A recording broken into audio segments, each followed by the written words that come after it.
Magandang buhay! So, nandito ka ngayon sa Robinsons Metro East. Nagtuturo ka ng bike lessons today.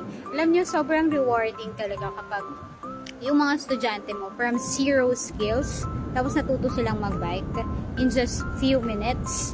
Lalo na yung isa nating creative person here na nag-tattoo artist siya. Tapos, never daw siyang natutong magbike because nahihiya siya.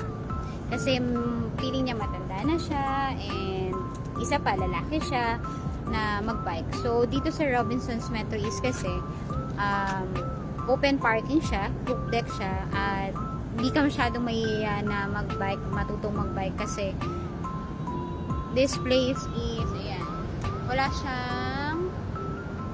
siyang katao-tao. So, you can roam around and ride freely.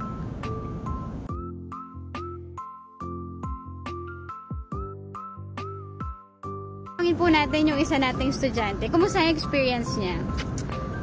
Okay na okay. Ang galing ituro ni ma'am. Bilis, mabilis. Mga ilang minuto lang, mga 20 minutes marunong na siya magpedal.